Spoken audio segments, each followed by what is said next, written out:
Hey everyone, I'm delighted to have with me today Valerie Anne Smith, who I'd first seen on Twitter. She was involved with a very interesting case series done by Nick Norwitz and others, and she's got an amazing story of recovery, which I never tire of hearing. And yeah, without any further ado, just welcome you, Valerie, onto the podcast. Thank you so much, Allie, for having me. I've followed you for quite a while. I've watched probably all of your podcast interviews, so this is truly an honor for me to be here. Oh, that's very kind of you to say. Um, yeah, so something that's in your bio on Twitter is that you're a broken brain sufferer, and I think that says so much. Um, can you talk about where you've come from and where you are now and what happened in between? Certainly. The broken brain phrase that I use, um, it was something that I came up with to get others to pay attention that um, anorexia and eating disorders and mental illness is an actual neurological brain issue. And now that I'm on the other side of it, now that I'm on the healed side of it completely, um, that that's what I'm passionate about. Your brain has to be healed first before anything else can fall into place in your life. And for anorexia in particular, um, you can weight restore all you want with carbs and sugar and the standard American diet, but it does not heal the mental illness. And when I get into my story and explain that more, I think your viewers will understand that. It's not, yes, an anorexic patient is severely underweight, but it's not about the weight that makes you well. It is about changing the chemistry in the brain to fix the cause, to fix what was wrong in the first place. And then the weight can be gained almost effortlessly with the proper foods. And the mental illness stays gone forever. It's completely gone. It's not that I'm better and that I have to watch over my back for the rest of my life, waiting for another relapse to happen, which is what I did. So a little bit of my background and my story. I was diagnosed with anorexia at 14. Um, it started as an innocent, mostly, I'd like to lose a few pounds as a freshman in high school. I wasn't overweight. It came from a problem with my self-worth.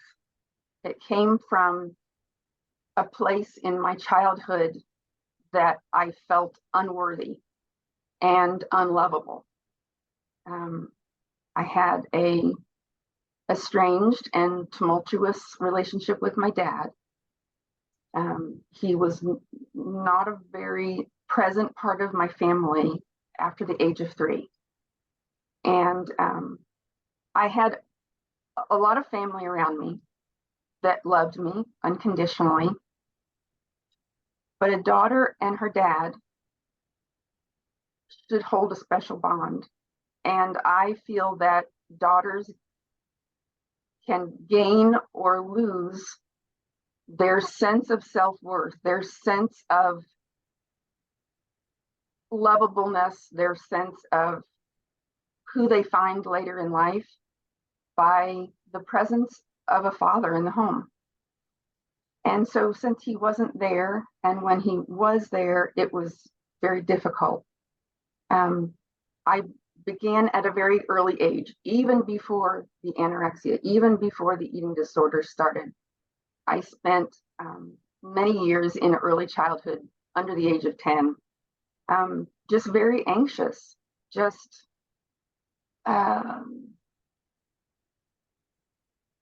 very people pleasing, very worried that I would make a mistake, that I would not be perfect enough. And if I wasn't perfect enough, that I would not be loved. And that carried over into every area of my life. In school, I was the teacher's pet. If I did something wrong, I would come home and cry about it all evening because I felt that no one would love me anymore. And so that's where I started from, and it kind of snowballed.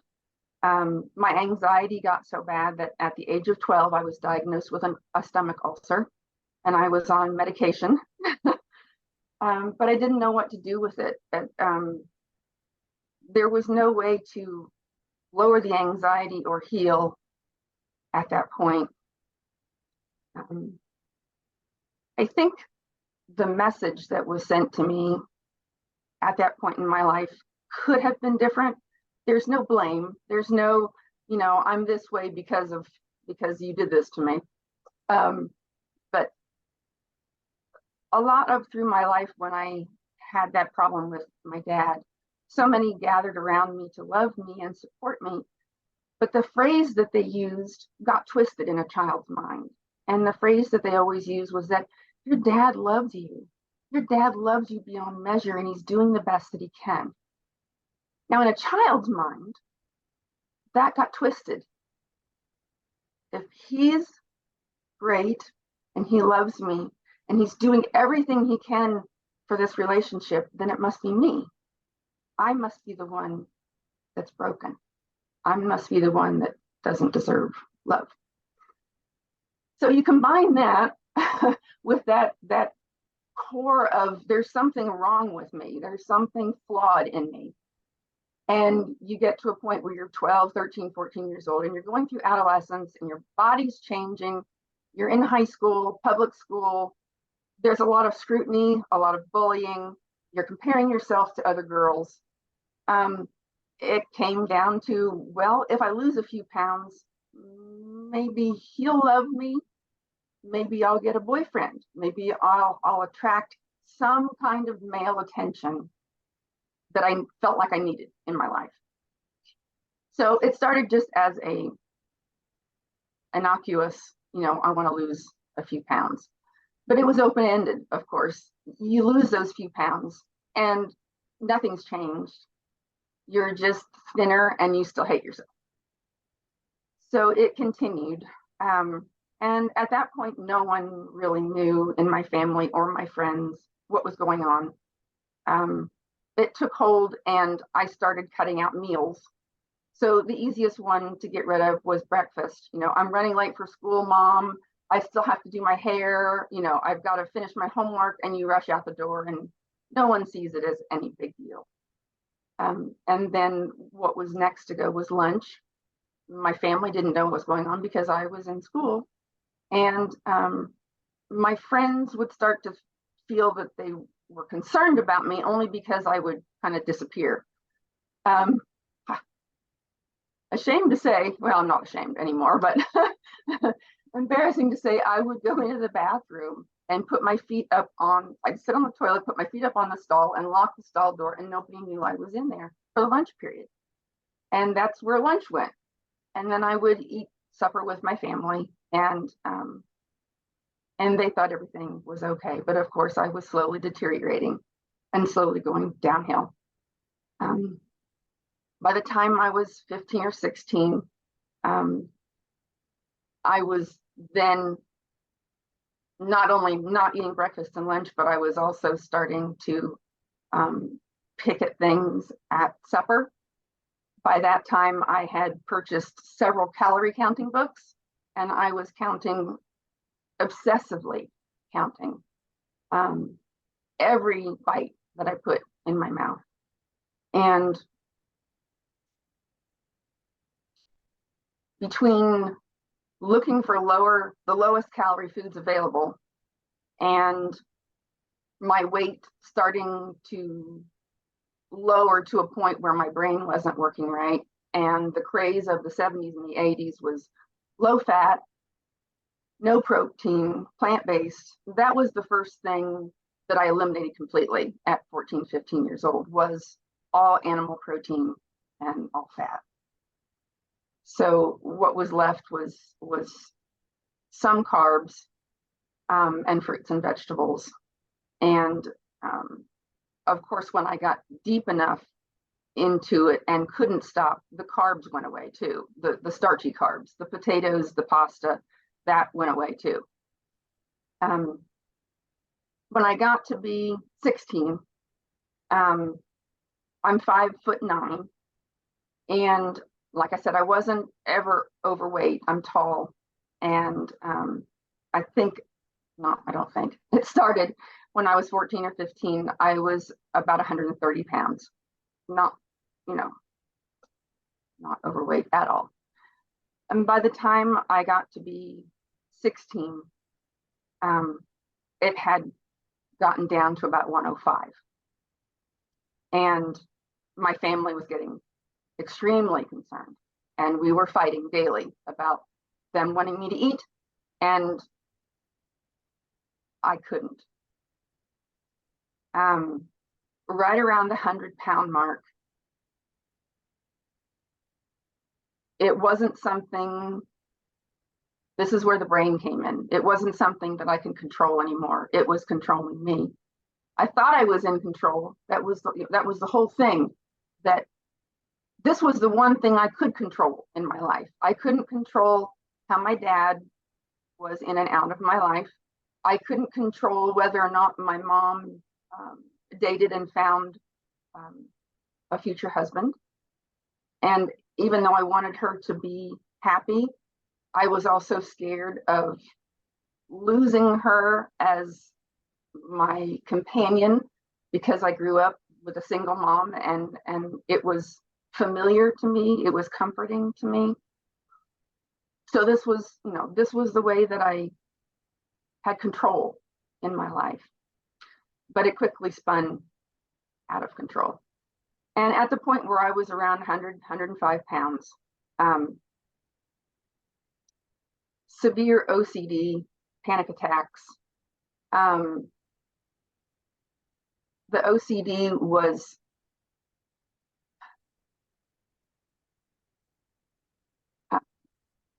took on different forms. Some of it had to do with my body. If I flexed a muscle on one side of my body, I had to flex the other, and I counted, and the counting had to match. And it also involved things that I did, checking doors, checking locks, counting things. Everything had to be exactly so in order for me to try to relax. And at this point, that was when the voices started. The psychosis, audible voices that just incessantly scream at you 24 hours a day. The only time you get away from it is when you sleep. It never quiets. It never goes away. It's tormenting. The way that I describe it is, a lot of times we'll watch movies where you see someone trying to force information from someone else, and they're using tactics to horrify their senses. They'll play blaring lights. They'll play incessant loud noise where you just want to bury your head and hold your ears and scream for it to stop. That's what this feels like 24 hours a day. And it screams at you that you are worth nothing. Starve some more. You deserve to die. You can't eat. You're not allowed to eat. That food is for someone who deserves to live. That food is for someone who has a future. That is for someone who is deserving of love. And it just keeps on all the time. I look back on it now, and I know that that was the turning point in my body weight and the nutrition profile and the deficiency that must have been going on in my brain from the lack of protein and fat, that there was a shift. And I wish I knew then what I know now, but I didn't. So it got dangerous. And at 16, I was put inpatient at an eating disorders unit in Ohio. At the time, I was okay with going, and my family, of course, forced the issue because they were at a loss. And this was what was going to fix me. All I can say is that it kept me alive. It didn't do anything. And there are a lot of things that went on that still go on today, which is another reason why I'm passionate about sharing my story, is that I've come alongside sufferers today, 38 years after I was inpatient. And it's the same protocol, the same traditional treatment. Nothing has changed. So for me and others who are inpatient right this second, what happens is if your weight is low enough, you're hooked up with a feeding tube, a gastro-NG feeding tube. And what goes through that tube feed 5 times a day is extremely high caloric, which is what's wanted, which is what's needed, but it does nothing to heal the brain. It is an inflammatory group of ingredients that does nothing for the brain, and it actually ramps up your anxiety. So those 3 ingredients in that tube feed are high fructose corn syrup, canola oil, and soy. And 5 times a day, that is pumped into you. And the goal is weight restoration. And it achieves that. It achieves gaining fat around your midsection, which completely freaks out anyone with an eating disorder, because that's the whole reason that they're one of the reasons why they're not eating, and they're afraid to eat, because they're afraid to gain any kind of visible fat. And when the feeding tube is removed, you either promise that you're going to try to eat the meals with all the other residents, or you prove to them that you can eat a portion of it, and then they'll take the feeding tube out. Well, then what comes on your tray, still inpatient, is 3 trays of meals, breakfast, lunch, and dinner, and then 3 snacks, and it's all carb-based. Most hospitals are very low protein, low animal fat. It's all pasta, bread, potatoes, and a lot of sweets, a lot of pancakes, muffins, waffles, sweet rolls, pie, cakes. And the treatment, which is still going on today, is that if you can prove that you can eat these foods that you fear, you're well, and we'll let you go home. And I bought into that for a long time. I did what I had to do inpatient in order to get out. I was isolated from my family. The protocol that was for this eating disorder unit was that for the first week, I was not allowed to have any contact with my mom or any family member. And that was difficult. I'm laying in a hospital bed with a feeding tube up my nose and down my throat. And you're in a double lockdown unit. You can't take a walk. You can't go in or out. You can't go outside. You're restricted, of course, because of your weight, on movement, to go from one room to the other, or go from your room to therapy, or your room to be weighed, or your room to the shower, or eventually to the common community room where the other inpatient mostly girls, but some boys, are fed their cafeteria meals, it's all by wheelchair. So you have, no movement, no control. I understand the concept of it and the reason for it, because they're worried that you're going to go into cardiac arrest because of your low weight. But it's a very sick environment. So I did what I had to do to get out. And since it didn't heal anything, it didn't change any of my issues, any of my thoughts. As soon as I got out, I relapsed. Nothing had changed.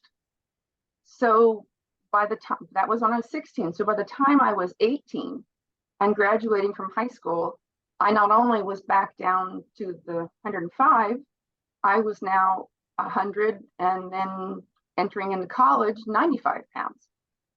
It just got worse. Worse than it ever was. Much worse. But I attempted to go to college. And I went 4 hours away for my freshman year, hoping that it would be a fresh start, that I would somehow be able to be someone different, because I didn't know my history. But that didn't happen. It was a very difficult year. I was extremely homesick, extremely. It was torturous. My second year, I transferred closer to Miami University in Oxford, Ohio. And I was closer to home, came home on the weekends, but it wasn't any better. I was still very perfectionistic, and I used all the energy that I could possibly muster to keep a 4.0 average as an English lit major and minoring in music. So of course there was no energy left over to work on myself. I was under counseling at that point. Still, I had been all this time, from being inpatient. I went through many psychiatrists, many psychologists, medical doctors, dietitians, nutritionists. Some tried to help me. Some just listened to me. Some fired me because they said that I was non-compliant, because I wouldn't sign a contract to say that I would gain 2 pounds a week. And if I couldn't do that, well, then don't come back. So I had a lot of different reactions, but I was constantly under professional care at that point. But when I was 20 and I finished my second year of college, I knew I had gotten under 90 pounds at that point, and I couldn't continue. I couldn't.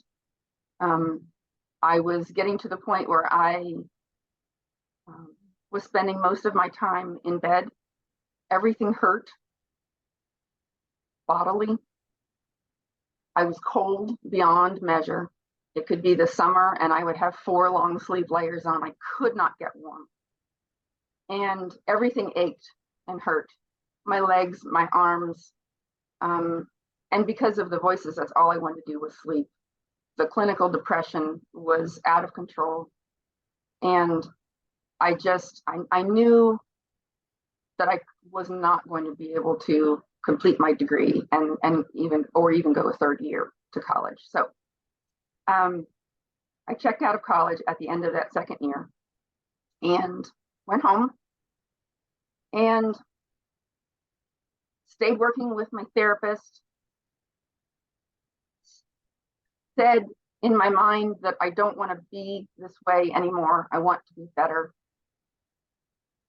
I would try to eat more food, follow the guidelines of the food plans that the hospital had sent me home with, which was very carb heavy based. And I would gain a few pounds and I would get too scared. And then I would go right back into active starvation again. And it wasn't good. but I had to continue living. And so I began trying to work part-time at my family's business. They gave me a job as a secretary, and that allowed me to rest, have time for doctor's appointments, but still try to start being productive as a human being with a job. And I slowly worked my way up to working full-time, and got good at being a secretary. I could be relied upon to have knowledge, do what I needed to do. I was making out payroll. I was, doing the ordering for the business. Everything there was progressing well. And about that time, around age 22, I met who would soon to be my husband. And we dated for 2 years and then got married of June of 94. And in that time, he was the first man that I consider to love me unconditionally. And his love helped me to try to stay in this world. His love showed me, started to pull the wall down that maybe there was something wrong with me of why I didn't have a good relationship with my dad.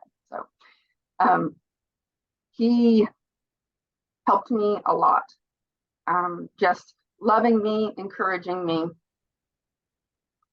And I wanted a normal, healed life with him, but of course didn't know how to attain it.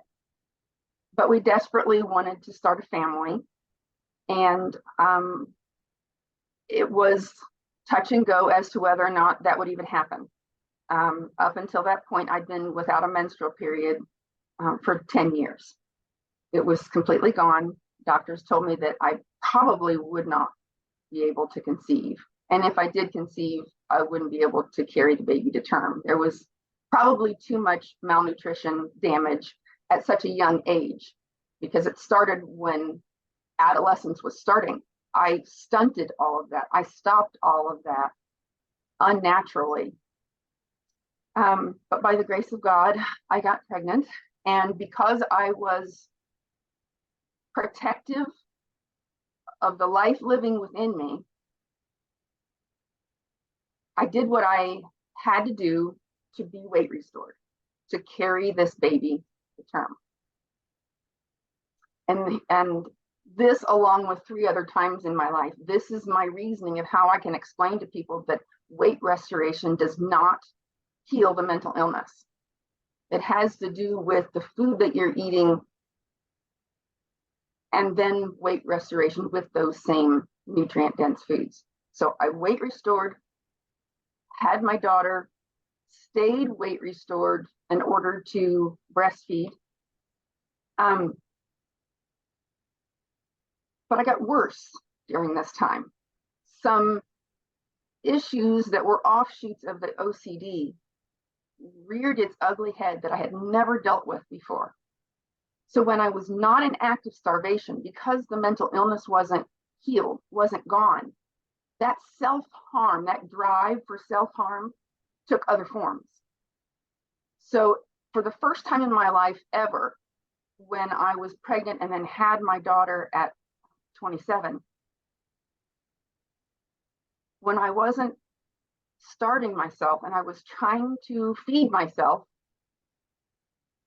carbs and sugar and pancakes and pasta, the self-harm was still there. The voices screaming at me incessantly still. This is where the cutting started.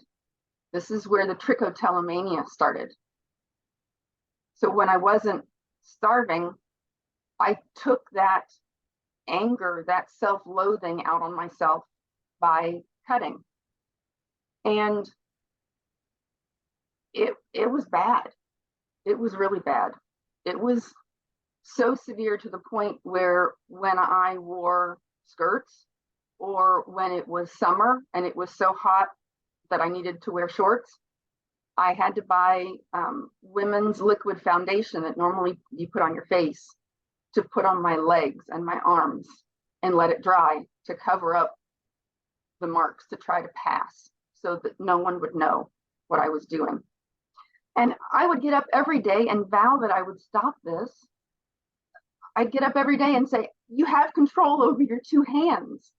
This is crazy. You don't, you can stop this. You have control over this. And stress would happen. Something would happen during the day. And I would concede to it again. And I would go to bed at night thinking, defeated again. Okay, I'll try again tomorrow. Same way with the hair pulling. I was pulling out all of my eyebrows, all of my eyelashes, and the hair on my head, scalp hair. And I was then, when we would go somewhere, it took hours to try to manipulate my hair to cover up the bald spots. And the same with my makeup, to put false eyelashes on, to paint in my eyebrows so that nobody knew what was going on. And when I stopped nursing my first daughter, she weaned. I didn't stop, she weaned. Within 4 weeks, I was already restricting what I was eating. And when that took over again as my primary driver, well, then I was able to stop the cutting and the hair pulling. And it just went back and forth like this for years. We had a second daughter 7 years later. And between my first daughter and my second daughter, I was back down to 80 pounds.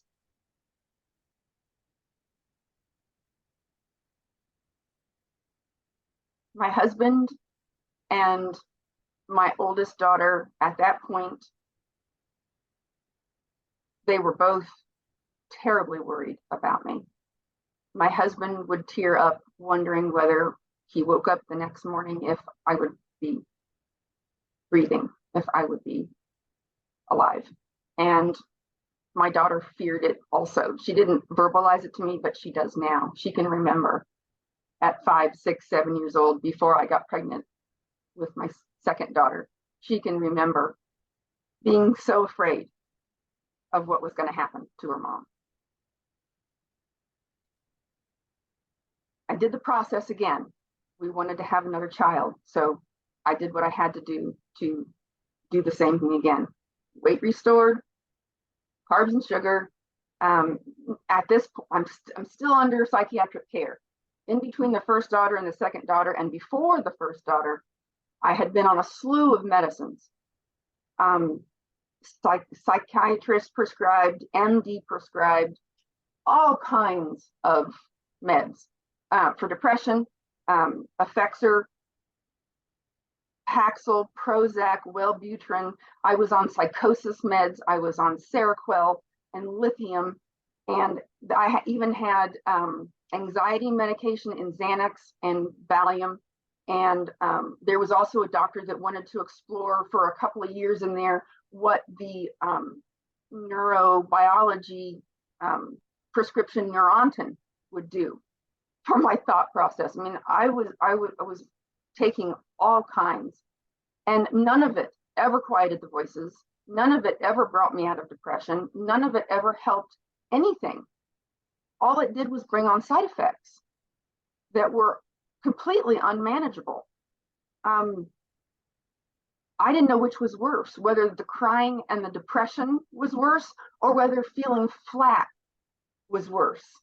These meds just made me zone out and feel like a zombie and just feel flat. I wasn't crying all day in the depths of depression. I was just numb. And that's not living either. So I stopped and started different meds at different points. Sometimes the doctors would take me off of them and try something else. Sometimes it was me saying, I I can't take this anymore. And I would titrate myself off of it very slowly. And of course, both times I was pregnant, my psychiatrists and doctors both slowly took me off of all of them for when I was pregnant. And my second daughter was born, and I was weight restored again, but nothing had changed, and the whole process started all over again. Thankfully, both of my daughters were a extremely healthy weight. I was able to put those things aside for them, and I'm thankful for that. After my second daughter was born and weaned, I quickly went back down again. And I went back down to 80 pounds. And somewhere around 2014, 2015, I had spent a lot of years that weight. I even went through a very difficult surgery in 2010 that was directly related to losing all of the musculature internally. And you would think that kind of life-threatening diagnosis and surgery would spur you to do everything you can to not be this way anymore. And it does, but you can't find the right help. You can't find the right treatment that helps it. So I had no musculature inside anymore. And so 3 major organs prolapsed. My colon, my bladder, and my uterus. And the colon was so badly damaged that it prolapsed outside my body. And I had to go through a 9-hour surgery where a colorectal surgeon and a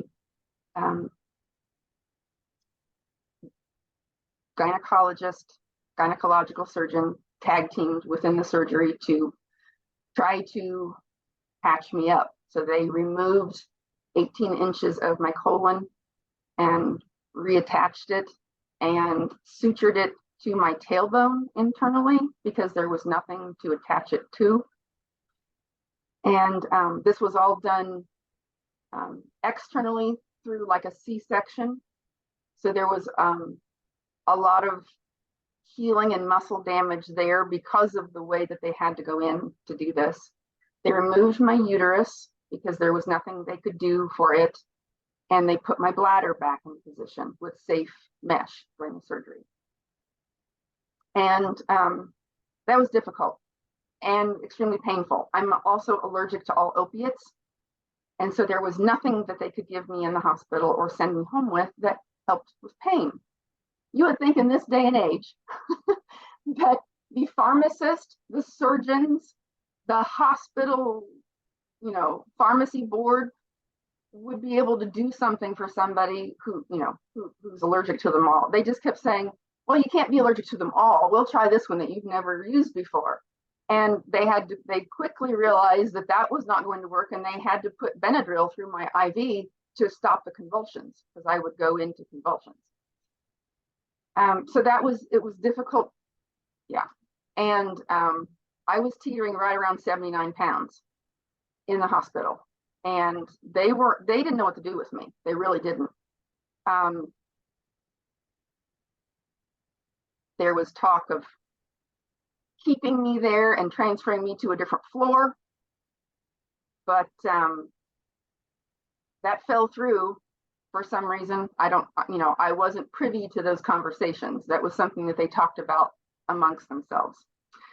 So it took me a long time to recover from that surgery. And I had to insist on going to physical therapy, pelvic floor specialist physical therapy, because I was in pain even after healing physically.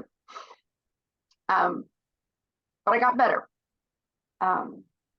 The physical therapy helped a lot. But I didn't get better in my thoughts. I didn't get better mentally. I didn't get better weight-wise.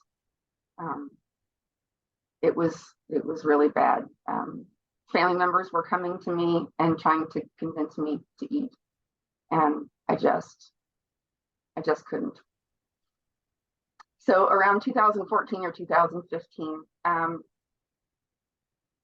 I knew that I'd been weight restored 4 times in that span of those years. I knew that that's not where any help was going to be for me anymore. I knew that that doesn't fix anything. I really didn't have the hope to be well or healed, but I had the hope to possibly be better. That hope to be well was gone based on my experiences, but it was also based on what the professionals were telling me. I was told all those years by all of the professionals treating me that you can control this, you can get yourself to a better weight, you can learn to live with this and be at a healthy weight and monitor your food, but it will never go away. It will always be there. You'll always have some sort of disordered eating.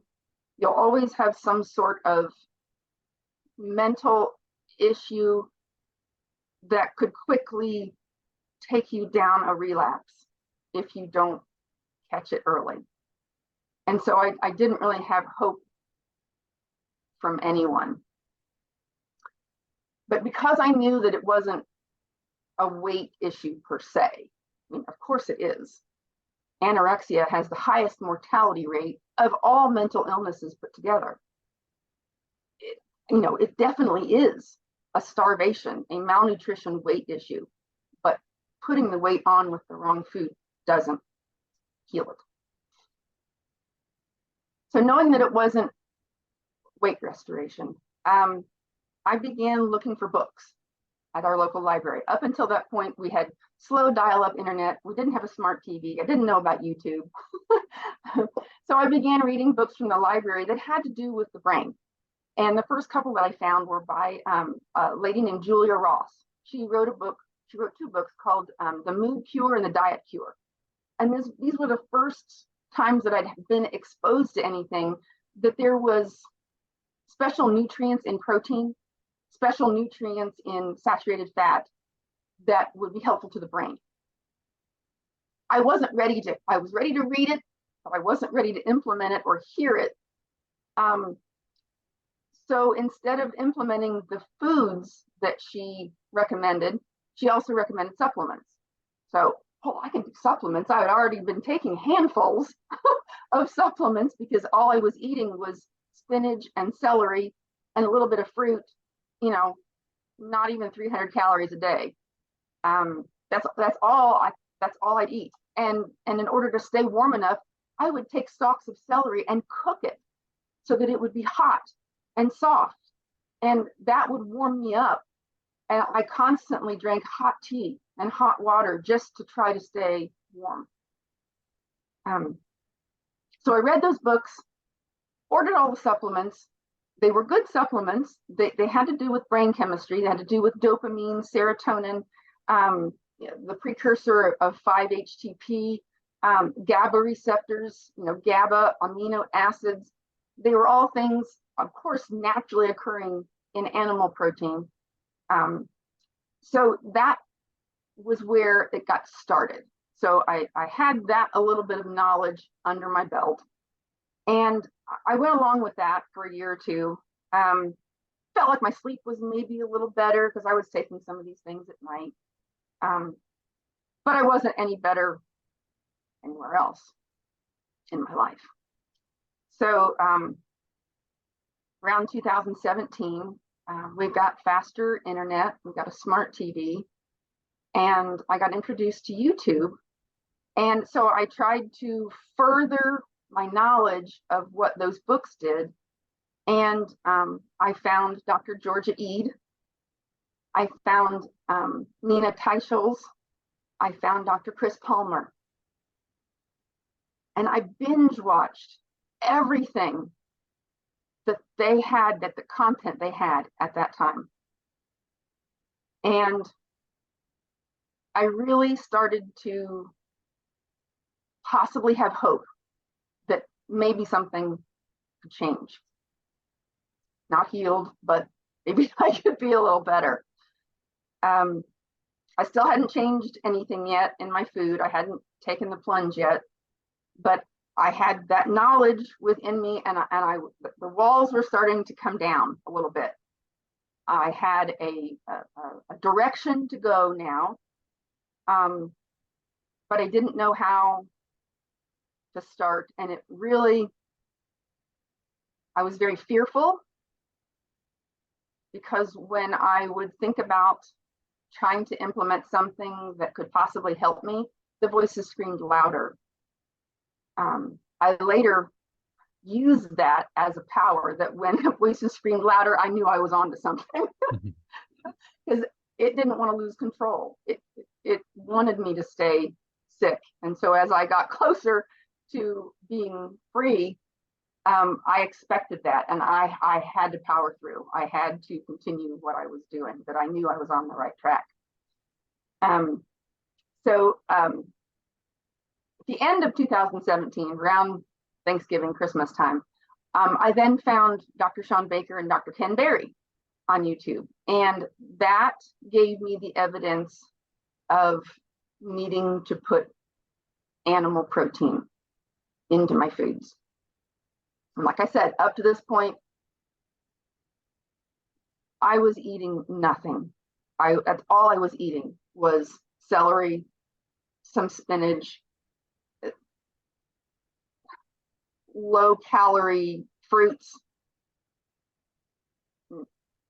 It was devastating. I ate in isolation away from my family because it was too hard to eat in front of them. One of the things that I'm thankful for that we did, that I would not change, but was very difficult because of my illness. We homeschooled for 24 years, both daughters. And that was one of the things that spurred me on to try to be better. At the end of 2017, I was so bad that I couldn't sit down and do basic math with my daughters. That revelation of being that ill and being that unavailable for even the most basic skills for them, it broke me. It broke me. I went to bed crying at night that no one deserves to have to try to moderate how I was. No one lives on an island. There's a ripple effect. What I was doing to myself, even though it wasn't in my control, it was rippling out, and everyone around me was suffering. And I knew that all these years. But that was devastating. That I couldn't focus, that my brain fog was so bad that I could not sit down and do times tables with my daughter. It was awful. So January of 2018, I started this.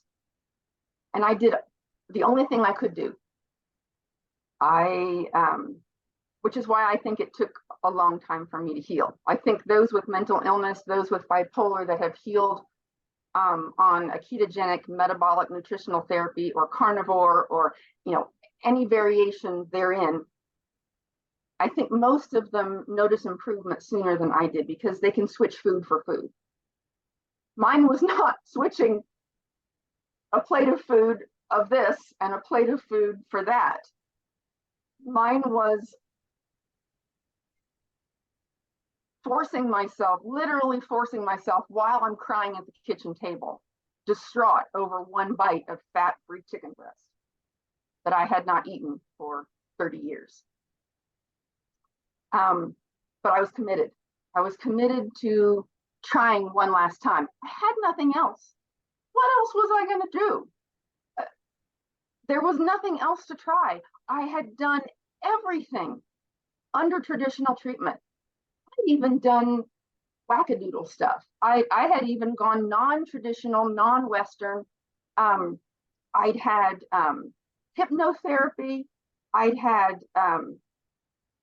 needle therapy, acupuncture. You know, I felt like I had tried everything. So I had to give this the best try that I could. So I made a plan for myself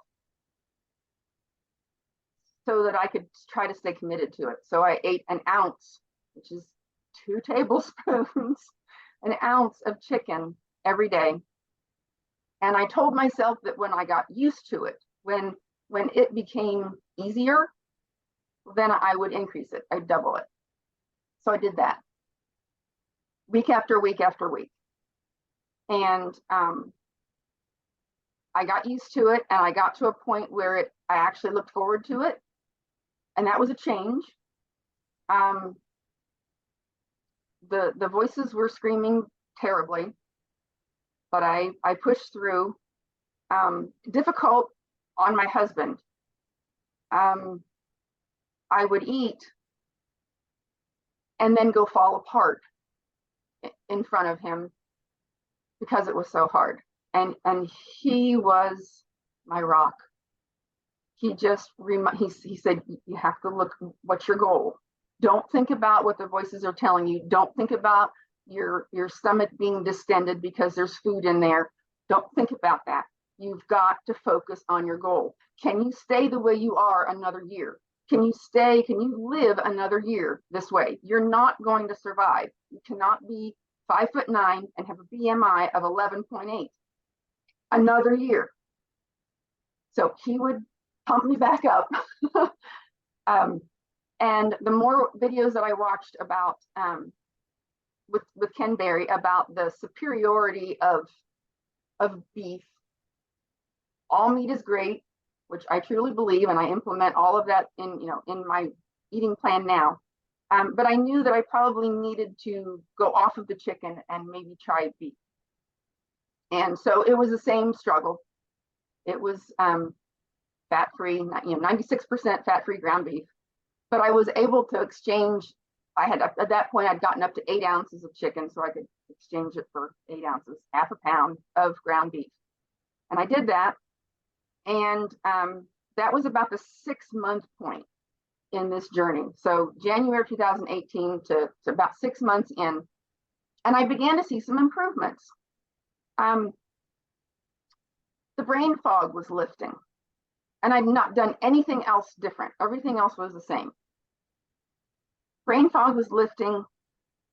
The OCD was better. I didn't have to count things anymore. I didn't have to check things like I did anymore. The cutting and the hair pulling were still there, but I saw enough improvement in other things. Depression was lifting. So I felt some encouragement there. So I did some more soul searching, did some more getting some more courage up, and I switched from the ground beef to actually putting chuck roast, whole cuts of roast, and cooking them, listening to the different keto and carnivore doctors and the doctors with the brain healing, that you need the saturated fat, you need the connective tissue, you need that in there to heal the brain. So I was able to successfully do that. And at about 9 months in, I had finally gotten up to almost a pound of meat a day. And at that point, a miraculous thing happened. What once used to be me trying to force myself to stop cutting and stop hair pulling something shifted in my brain, and I was able to basically look at myself and say, what are you doing? And the thoughts came into my head that this doesn't serve you anymore. You don't need to do this. And you don't have to struggle to stop it. Just walk away. And I did. I'm like, and it's never been back again, of course. So that's 5.5 years. It literally was that kind of life-changing epiphany that I did not do. I did not do this.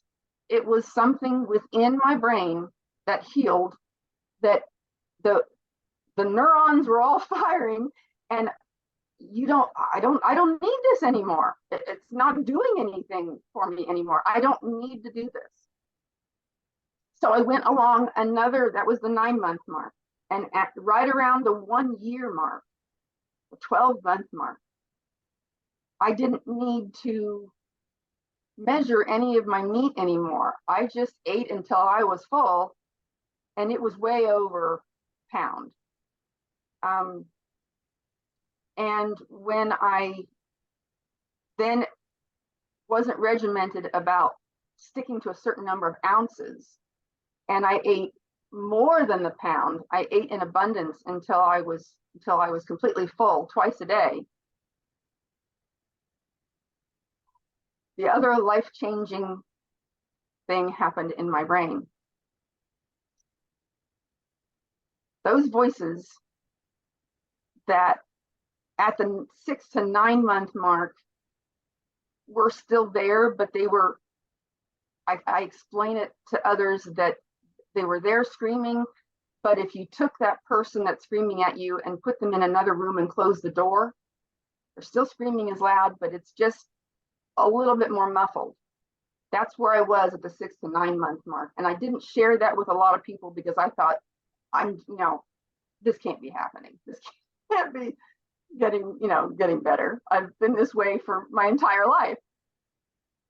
At the 12-month mark, eating in abundance, completely all in, looking forward to all of that beef that I was eating and other things lining up. Depression was gone. I was flooded with joy, completely overflowing with joy. And at that 12-month mark, those voices, gone, completely gone. Not better, not quieted, not gone sometimes, but then other times of the day, they're there, gone. And I worried quietly that every morning that I would wake up, that this was too good to be true. The rug's going to be pulled out from under me at some point, and I'm going to be so devastated. Now I've gotten this taste of what my life was supposed to be like all along, and I couldn't imagine that this was permanent. I just couldn't imagine it. I'd done every therapy imaginable, and I was promised that I'd be better. And of course, you get quickly disappointed. So you start to live your life that way, that you can't possibly be that this is gone. But day after day after day and week after week after that first year, I'd wake up every day and open my eyes and lay there and kind of gasp and kind of squint and kind of cringe and wait in my thoughts. Is it back? Am I gonna lose again? Am I gonna lose myself to this torture and mental illness again? No, it's gone. It's now been 5 years, and it's gone. And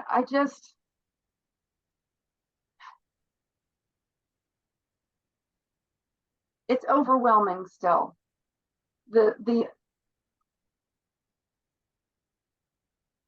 It's just overwhelming. My life now is pure joy. I'm getting to know myself now. In a sense, I never really knew who I was. You know, there was always something there that was blocking me. There was always something there that would pull me down, whether it be self-worth, whether it be external forces, whether it be the starvation, the voice, I mean, just, and to have the kind of freedom that I have now is just priceless. It, and it's so hard to explain. I just want to help others. I said to myself, when these voices finally went away, that the 35 years that I spent were not going to be in vain. I don't know how, and I don't know when I'm going to get involved or what I could possibly do. But someday, I'm going to figure out what I can do to help. And the other thing that's telling about weight restoration that I should bring up, that first year that I was starting to eat, and you know, all of the volume of food that was slowly coming up, and my mental illness completely healing at that 1 year mark. I had not gained a pound yet. It's not about weight restoration. I had not gained a pound. It's about healing the brain. And so when the mental illness was completely gone, then I could eat even more of the same foods that brought me my healing. And I could slowly put on weight as, you know, whatever I was eating and however amount that I was eating. And of course, most of it was going on as muscle, which is what I needed. So that's also a wonderful part of this way of eating, is that that's what makes relapse so quick in those that are suffering from eating disorders, is because when you weight restore with carbs and sugar, there's a lot of bloating, there's a lot of gastrointestinal issues, there's a lot of fat that's gained at the midsection, and then over the course of several years it redistributes. None of that happens when you're doing it through keto or carnivore or, you know, a high animal-based way of eating. It feeds your brain, it feeds your body what it needs. It's all bioavailable, highly digestible, nutrient-dense foods that don't give you any ill issues that would make you want to turn back, I guess is what I'm trying to say. So yeah, that first year, I gained a pound. So there's another, you know, another nail in the coffin per se, of that it's not about that you're better if you gain weight. It's truly about the brain. Mm. So I've put on 45 pounds. So I'm 5'9", I'm somewhere around 125 pounds. I don't weigh myself, don't need to. There's no relapse because there's no mental illness. This is just a healed, joyful, abundant food, loving, exciting, vibrant life that I finally have at 53 years old. and everything is good. Everything is just so good. And this way of eating also helped me, you know, as an elimination diet, it helped me understand what certain foods were doing to me. So I had some physical illnesses that I thought were going to be lifelong also, in addition to what I was dealing with. And I've been able to use carnivore the first 2 years being strict as an elimination diet to understand that vegetables were not nice to me. There are, so many people that can do more of a ketogenic type where they are animal based, but they can enjoy, all those low carb vegetables and keep their healing. And I just couldn't.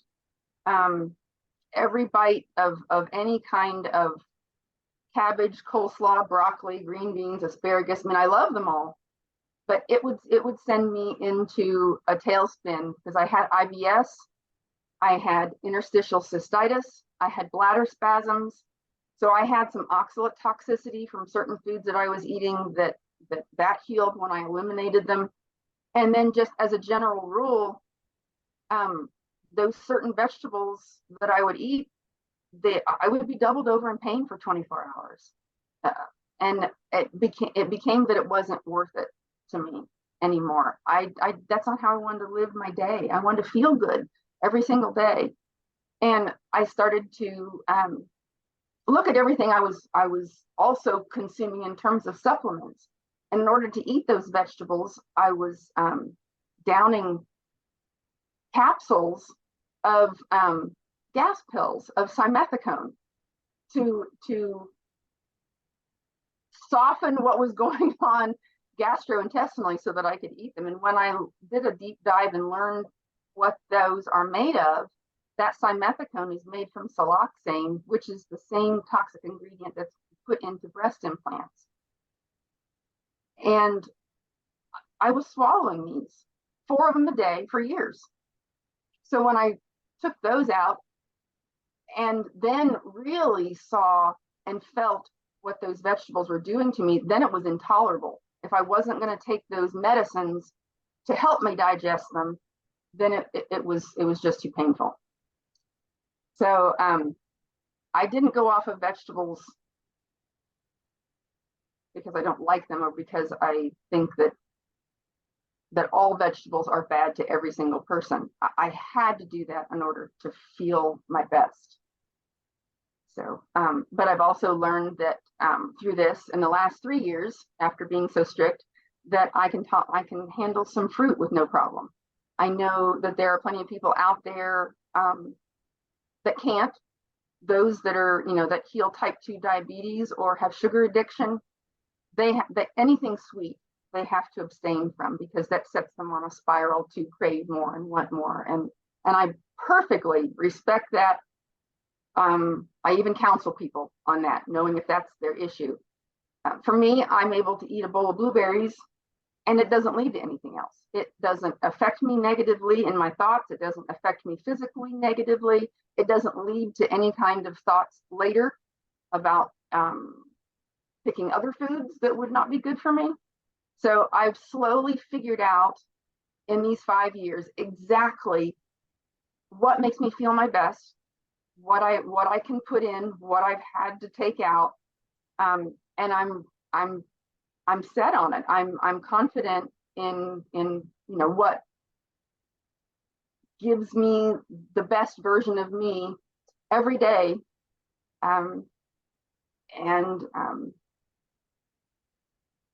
I had been a follower on Twitter for a long time. I didn't have an account. At one point, you could just log in and just read people's, And so the doctors that helped me on YouTube, I was also following. Well, then there got to be a time when you had to have an account, a free account, in order to still read who you wanted to, read their tweets and stuff. So I did that. I still was just reading. I wasn't involved. One of the doctors that I follow proposed a question on Twitter. Has anyone ever healed or made any kind of improvements in their mental health by doing this way of eating? Any version of ketogenic, ketovore, carnivore, did any form of that help? And some of the comments were, I don't know, I never thought about it. I'm doing this for weight loss. And then there was a slew of comments. You are crazy. There is no way that changing what you eat and eating a bunch of meat would do anything for mental health. That was my light bulb moment. Remember, I said at some point I would get involved. At some point, I knew that what I went through was not going to be in vain. That was when I got involved. That was the time that I wrote out my very first tweet, and I didn't have my blue check. So in a very abbreviated, low character sense, I wrote out that yes, it's possible. Yes, it's true. I'm evidence, and it has wonderfully blossomed from there. That's how Nick Norwitz found me when I started getting vocal about what I'd been through and who I am now. And that's when he contacted me and said, he's putting together this case series, and he would like to propose this question of, is there any benefit to anorexia by doing some sort of meat-based ketogenic diet? I was all in. I was like, okay, tell me whatever I need to do to help you with this. I would love to be involved in this. I would love to participate. So we chatted back and forth many times, and I started gathering documents that he needed, recent blood work. I started typing out questions that he sent to me about my journey, how I healed, all the different things that I went through traditional treatment, food logs of what I eat now, which is a whole lot of food. I'm up to about 3 pounds of meat a day. To show him and the others working on the case series that how sick I really was. Pictures that I sent you of what this looks like on a 5'9" person, of what BMI 11.8 actually looks like, that I didn't just dabble in this and come out of it. I was on death's door. And then, pictures of what I look like now. And he got back with me and he said, we've chosen you as one that's gonna be able to participate. And I was just so thankful, so thankful that I could be involved in something that someday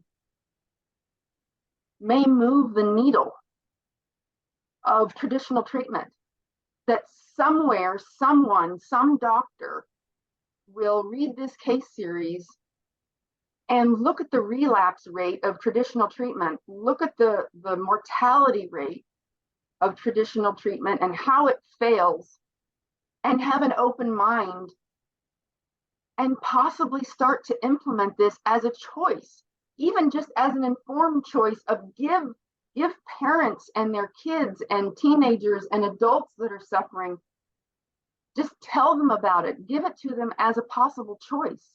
Right now, people don't know that this can be a treatment that actually heals you. Mm-hmm. And I was so thankful to be involved in that. And then when it actually was entered into the journal, and then it came out, oh my gosh, that was exciting, because Nick was dropping it on Twitter and I was retweeting it, and Dr. Brett Scher was tweeting it out, and just reading all of the comments. I had already done some podcast interviews, and so when I revealed myself, because you have to be anonymous to be in the case series, and I knew as soon as I got the green light that said, okay, you can say who you really were, I had already planned that I wanted to do that. I wanted to reveal who I was, because maybe somebody would reach out to me. Maybe somebody would say, okay, she's actually in an official journal. Maybe there's something to this, and maybe I could help more people. Up until this point, I had some videos, and I had some people reaching out to me through direct message on Twitter and on Instagram. And I was so thankful for that, because I've been able to do some phone counseling with some individuals that were suffering. But it was so neat to have that come out on Twitter, and when they would call me out specifically in the tweet, then I would, to the best of my ability, reply to those. And a lot of them were very contrarian. A lot of them were very skeptical and doubtful.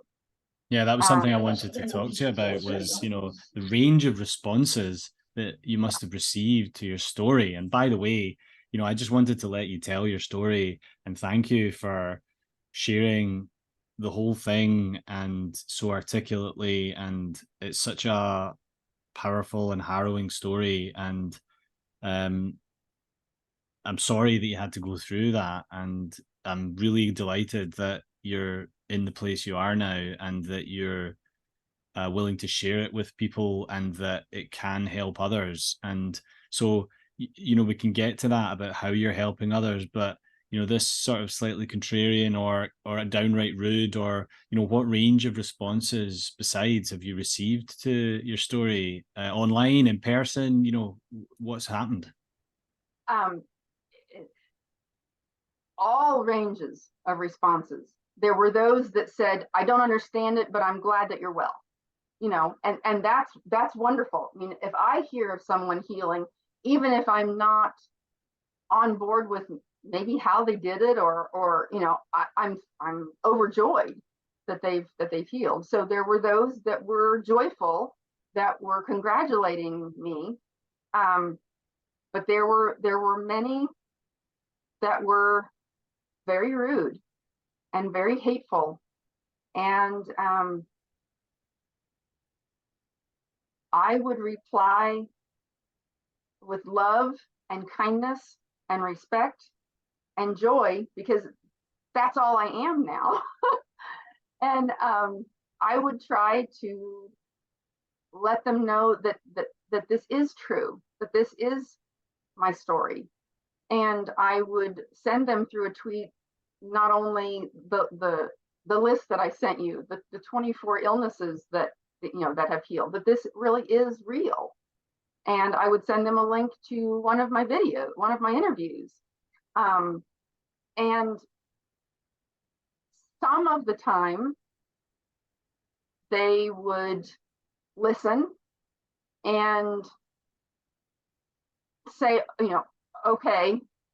And some of them would actually read the list or take the time to watch one of my interviews and get a better understanding of what I went through and how this helped me, and would come back and say, they wouldn't apologize, but they would say that they believed me, that they were now believing that this was real. But there was a whole subset of them that were very angry. And I'm like, why are you so angry? How can you be so doubting of someone's story, of someone's healing, if they are in real time engaging with you, offering to direct message with you, offering to give you their cell phone number? Hey, let's talk on the phone so I can really tell you, what I really went through, and maybe you have a loved one that could benefit from this. And they just, no, I am not watching your stupid YouTube video. I am not. And that there's absolutely no way that what you ate had anything to do with your mental health. They just absolutely refused. And then the ones that were really angry would take my responses and retweet them onto their own page, and then write a slew of phrases that were not nice. But it's okay, because I'm like Nick. Any foot traffic is good foot traffic. So even the ones that came out with doubt and hate and skepticism because they got onto mine and purposely replied to me when they could have just stayed silent. You know, if it didn't apply to them, stay in your own lane. You know, you don't have to reply if you doubt it. But since they did, and they retweeted it on their own post, it went farther. It went out to people that possibly could be helped. So yeah, and then they're in a yeah, position to make their own mind up, you know, yeah, because they've seen that argument. I feel like that as well, that if you hold up your side in a dignified way, then it doesn't matter if the other person is manipulative and horrible and rude. Then it acts like a kind of Socratic dialogue where people can read it and make their own mind up, and people right. will. And so it sounds like the signal's been amplified. And so, have you had a lot of approaches from people who've been interested in doing something similar to what you've done? Yes, yes. I would say probably between Instagram and Twitter, I get probably a dozen messages each week from people that I've never heard of before, not repeat people that I'm helping along the way, new ones. And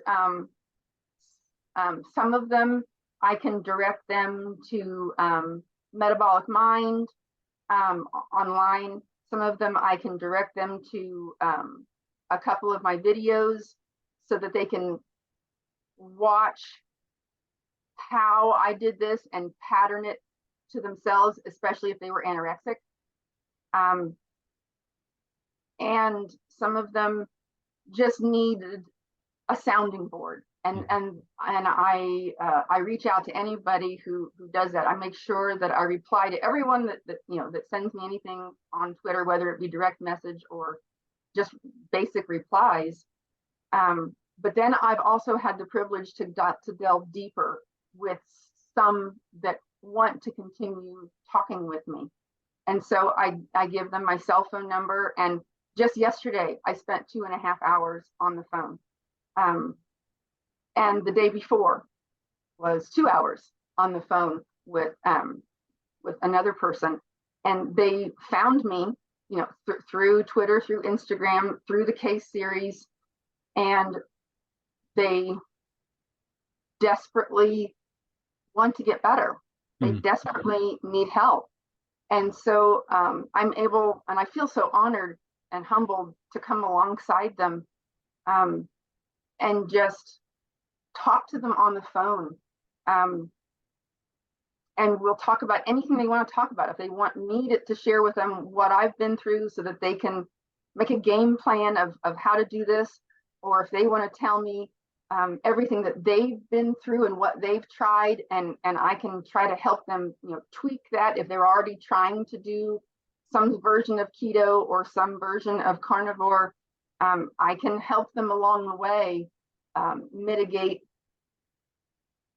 symptoms or any kind of eating issues or electrolyte issues, or I've done all of that within the 5 years of me being healed.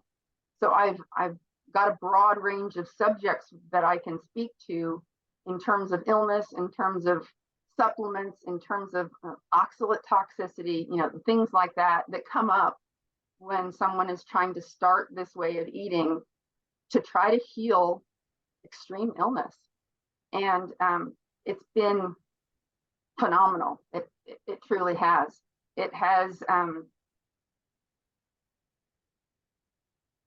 finally come full circle that I know that what I went through was not in vain. That if there are people that are hurting and suffering, and there are millions of people out there that are suffering with all forms of mental illness that can be helped by this, I will do anything in my power to come alongside anyone. And I'm not going anywhere. And I assure the people that I talk to on the phone and direct message me that, this isn't just a one and done thing that I'll talk to you on the phone once and then you're on your own. I did this on my own 5 years ago with a television and a set of videos. We now have the privilege of having Zoom and having resources. At least they're more readily available than when I was trying to find information. And I'm in it for as long as they will allow me to be involved with them.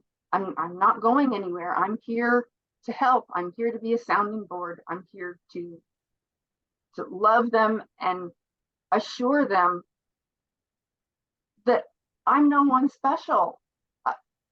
I'm no one. And if this could heal me, it could heal them too.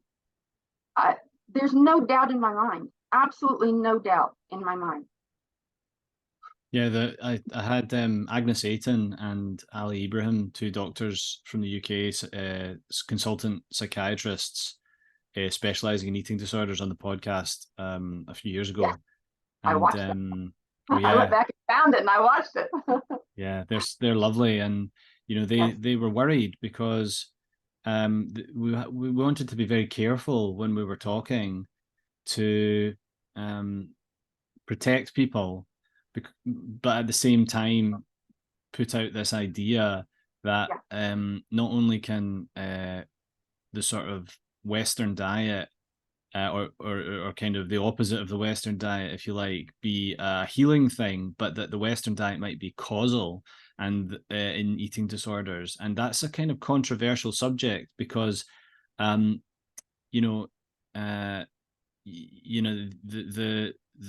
causes are multifactorial and they play into each other, and you get into vicious circles psychologically. There can be trauma in the background. It's not an easy, straightforward thing to understand in a person, even if you've spoken to them for a long time. So there is this great care around it, and I think that's a good thing. And I spoke to Nick Norwitz about that on the podcast as well.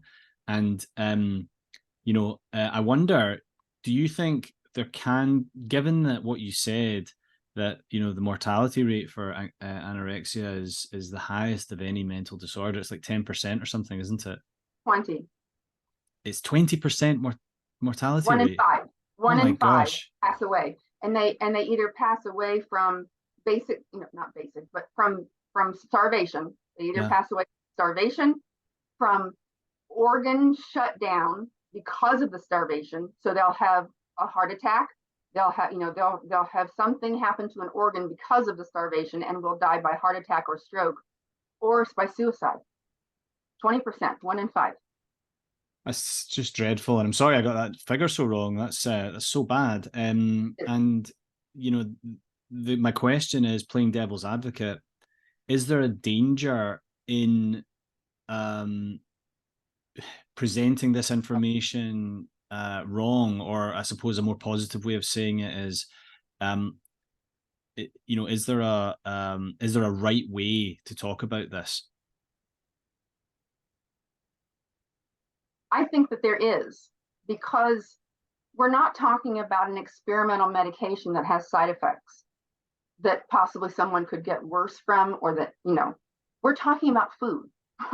We're talking about implementing nutrient-dense food into your way of eating. I don't see a downside to that. I don't see, it's nothing like medication or a therapy that could possibly cause grave harm. Now, I do totally agree that when there is trauma involved, when there are psychological things that need to be worked through, in my case, I had those, and I did that. I had years and years of talk therapy where I worked through some things that were affecting me psychologically, and those things had already been dealt with, but still the mental illness raged on. Dealing with those things put those particular issues to rest, but it did not heal the mental illness. So yes, people definitely need psychiatric care. They definitely need someone working with them to heal past trauma psychologically, talk therapy, someone that they can trust to open up about whatever has happened in their life that has affected them terribly negatively. That definitely needs to be done. But in my case, that I had already done that. There was nothing left to do. There was nothing left to work through traditionally through talk therapy that was going to make me any better. This was all the brain. And so I don't see a downside. There's no side effect. There's no bad side effects like with different medications that you would take that would need to be monitored. This is beef and chicken and eggs, and what bad thing is going to come of this? I mean, you might have some transition, things that need to be worked out if you're switching from one whole set of foods to another. And that was one thing that I didn't have to deal with because of the anorexia. I didn't have what they call the keto flu or any of that kind of reaction because I wasn't eating anything. I wasn't coming off of sugar and highly processed carbs and then switching over to meat. So and even having a little bit of a reaction of detoxing from sugar, detoxing from carbs, it's still a reaction that is totally benign. Nothing terrible is going to happen, like if you OD on a psych med that someone has been prescribed to you, or you stop it abruptly without titrating down. This is food. I don't see a downside. I think that this can be used as a first line treatment without worrying that something terrible is going to happen. I don't see how that could happen. Yeah, very interesting thought. And what kind of carnivore diet do you have? Because you've said that it's kind of mainly meat with some fruit, which I guess is like a kind of carnivore plus fruit. But what are your favorite dishes that you go back to over and over? What do you feel like? Yeah, that is a staple for me. And has it changed over the 5+ years you've been on it? It has. The first 2 years, like I said, I was very strict because I needed to figure out if any of the rest of my physical illnesses could be better. And that's when I learned a lot about myself of what food, what vegetable, what fruit, helped, harmed. Did I have a reaction? Did I not have a reaction? That kind of stuff. The last 2 years, I've settled into what I currently do now. And I'm currently trying to put on more muscle.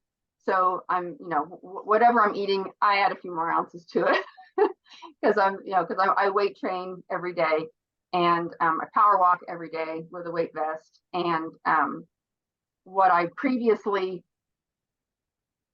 in my mental illness disordered state, I idolized what I looked like, those pictures that I sent you. That's what I felt like I deserved.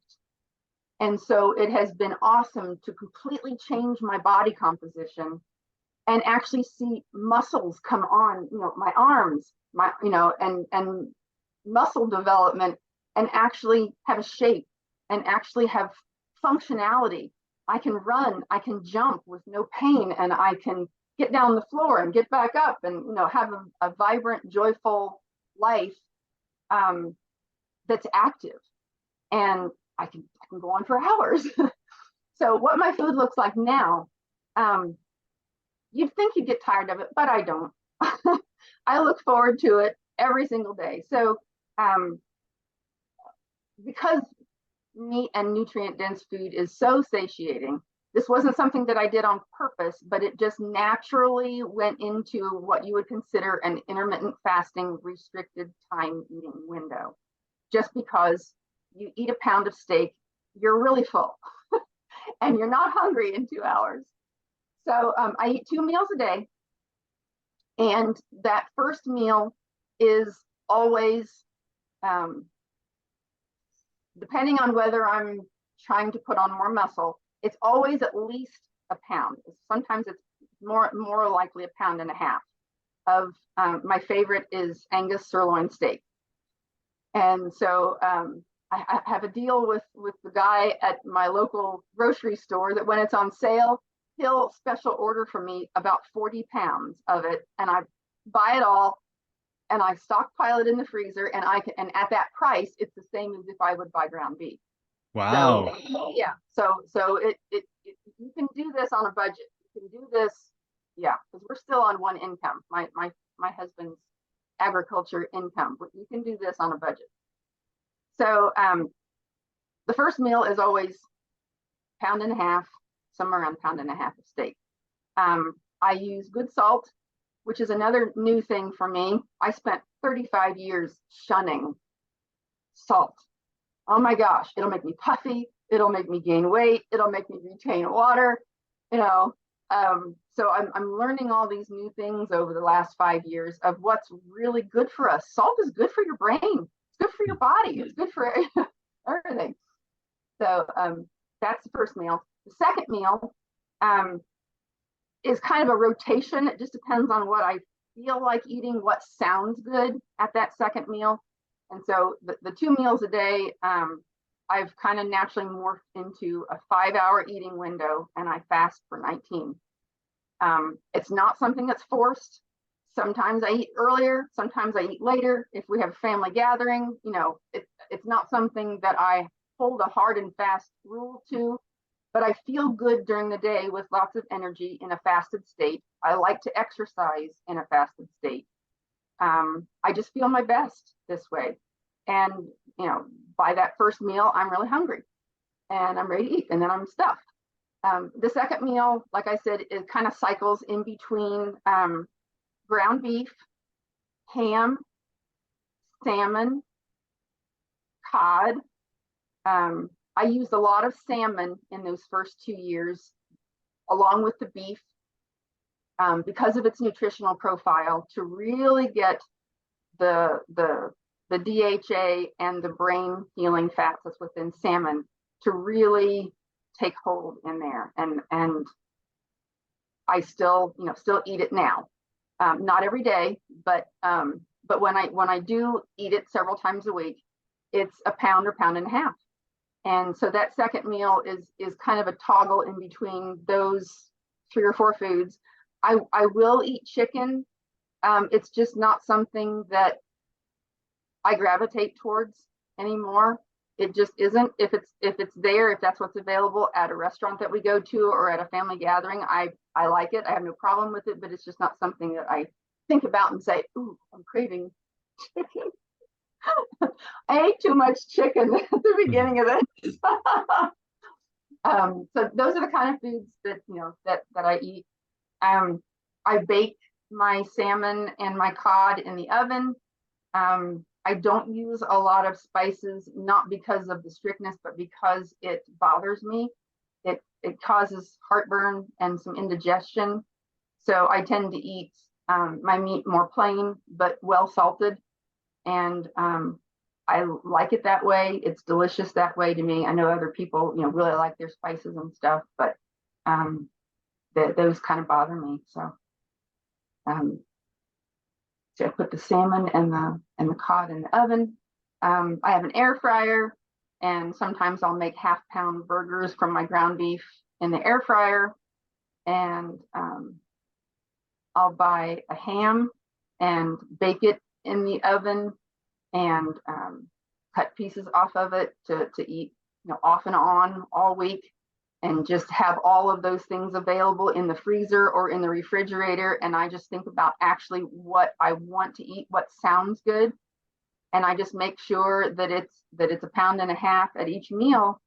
And at that second meal, after I'm already full from the meat, I'll have a bowl of blueberries, or right now it's summer in Ohio, so we've got farmers markets that have homegrown, locally raised, really ripe watermelon that I know are really, safe in terms of not being picked early and sprayed with a bunch of stuff. And that's what I eat. Amazing. That's what I've been eating Fantastic. the last 2, 3, and those quantities. That's what I've been eating the last 2 years. So. Fantastic. I mean, it's such a pure story of change. It is. Yeah. And I think now that you're 5.5 years in, it'd be very hard to argue that it's not a permanent change. And, you know, I just thank you for being public about it. It's a hard thing, and it's amazing that you've found this joy in your life. And I feel really privileged to be able to share it, talking to you, and to share it with people who listen to this or watch it. I appreciate that. I really do. It compels me getting up every day, knowing that this is my new life, and that there's no risk. There's no relapse. There's no risk. There is nothing that will ever make this revert back. That in itself compels me to share. It compels me to continue to put content out there as much as I can with the busy life that I have on Twitter, on Instagram. I'm just hoping that someone will read it, and someone will, either themselves as a sufferer, or a family member, or a friend, and just have hope. That's what this is about. This is hope for real 180-degree change, a complete reversal, a complete healing that you really can't describe. And that drives me to continue. That the saying is, you don't hide your light under a bushel, you let it shine. You let that light shine, because if we don't tell our stories, and we don't share with anyone who will listen what we've been through and what we've healed by using food as a tool, how are they going to know? They're not going to know if we don't tell them, if we don't try to reach them. There's no way that they can know. It has to be from person to person, because right now we can't affect change from the top down. I've tried talking to hospitals and dietitians and doctors to try to pull a brick out of the wall of their thinking, and it does not end well. It is not good. Yeah, I've been there. Yeah. So I stopped focusing on that, and I'm just focusing on every person that's right in front of me, every person that I can reach right at this level. Well, on that note, how can people find you? And you're on Twitter, you're on Instagram. What are your handles on those platforms? Both of them are the same. Both of them are Valerie Anne, and the Anne has an E on the end, so it's VALERIEANNE, and the number 1970, which is the year I was born. So on both of those, Valerie Anne 1970, I'm right there. And anybody can reach out to me, and I promise I will respond. Amazing. And do you see what's in your future? Have you got plans to work in this area, or are you going to keep it informal like that, or do you have any plans? I have spent some time thinking about it. There was a time when I thought that I would investigate and possibly go through the courses of Dr. Sean Baker's Revero and become a coach. Mm-hmm. I've thought about writing a book about my life and my experiences. And I've thought about, other ways of doing things, but for right now, I think I want to keep it informal because something would suffer if I stop what I'm doing on Twitter and Instagram to become a coach and get paid money to do that and seek out clients that would pay me money to give them nutrition information. I would not be able to spend the time that I do now on the phone with the people that reach out to me. And I'm not willing to sever those relationships. I'm not willing to turn my back on those that I can help that way in order to have some sort of formal letters after my name. This is too important to me right now. So I think I'm just going to go on unless something changes in the immediate or later future that changes my mind. I think I can be the most help in what I'm doing right now, because that's all my goal is right now, is to snatch each person that I can from the darkness that I lived. No one should have to go through that. No one should have to go through mania and depression through bipolar. No one should have to go through the psychosis of schizophrenia or the screaming voices that I experienced for 35 years. No one should have to go through that. And it's too important to me to come alongside those who reach out, because it takes a lot for someone to say, could you possibly help me? It takes a lot for someone to gather the hope once again after they've lived a lifetime of failed treatment, and to possibly have hope and reach out to somebody and say, would you talk to me about this? That takes bravery, and I'm not going to turn that away. Well, more power to you, and I've got no doubt that what you're doing will go from strength to strength, because you're a very articulate, powerful advocate of what you're talking about, and I really admire what you're doing. So thanks again for coming on, and if there's ever anything I can do, then please just let me know. I will. I'm so thankful that you allowed me to come on and share my story. I'm very, very honored and thankful to be here. I've watched you and watched your podcast, and it's a dream come true for me. Well, it's my pleasure. So thanks, Valerie. And I'll speak to you again sometime down the line, I'm sure. That would be great. That would be awesome. I would love to talk to you again. Okay, thanks everyone. Thanks for listening or watching the Ali Houston Transforms podcast. Please hit subscribe where you're watching or listening so you don't miss out on future episodes. Please do leave a review. It just takes 10 seconds and it really helps get those messages out to people. And if you or anyone you know could benefit from a mental health tune-up, head over to metsci.com, where myself and psychiatrist Dr. Rachel Brown coach you to better mental health.